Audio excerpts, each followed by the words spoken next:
Another thing which was announced this week, and I completely forgot until I was thinking about Leeds Rhinos' new Melbourne Storming Spider away kit, is obviously the big controversy this week is Wigan have got a new badge, Wigan Warriors that is, and a new shirt, the famous Cherry and Blacks as they're now called. Paul, what's that all about? I knew you were going to ask me about this one. First of all, I would say, like, whatever you think of the new badge, I've got to say I don't care either way. I'm not that bothered. I don't think it's as bad as some people make out. I suspect it's one of those that will actually be a bit of a grower in time. There was an alternative one doing the rounds that I thought was nicer, but they've gone with what they wanted, and fine. It's not that big of a deal. Clubs do change their badge periodically. That'll change again. They'll probably go back to some sort of more traditional badge later on when it served its purpose. They've done this already, in the past. For me, the strange thing was releasing a new, clearly cherry and white badge, and then 2 days later releasing a red and black kit. That was weird to me.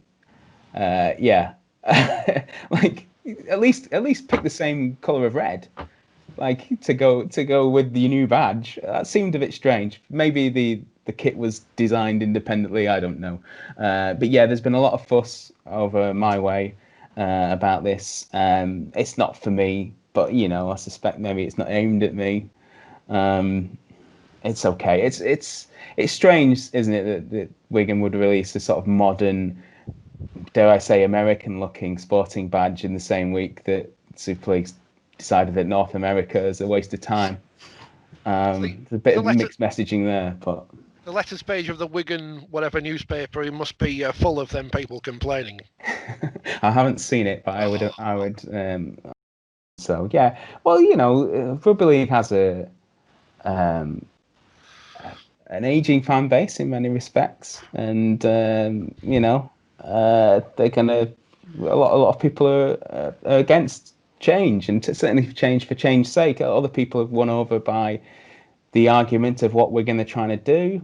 I can see the argument of what they're trying to do. I think something nicer could have been created, but it's only a badge at the end of the day, isn't it? Did Wigan pay a transfer fee to Widnes for the guy? The Viking. Yeah, he's a warrior. He's not a Viking. Sorry. Yeah, I don't think the logo of the Warrior particularly means anything to anyone in Wigan. I think they would have preferred something to be retained from the old badge, and you could perhaps modernise that. But yeah, it's a bit.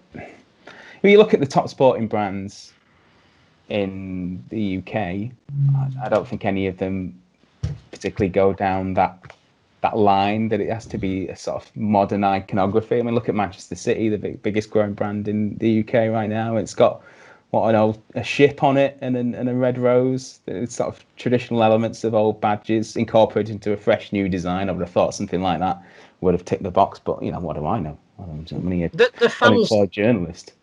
The fans will decide if the colours work or not with the number of replica kits they buy. If they like them, they'll buy them. And the other year, Leeds bought out a pink away kit, which everybody went, you cannot have rugby league players running around in such a pastel shade. And it turned out to be their biggest selling shirt for years. So the fans will decide on the colours. Yeah, and it's obviously going to be a more important year than many recent years for shirt sales, isn't it? On a serious note, you want to shift a lot of them.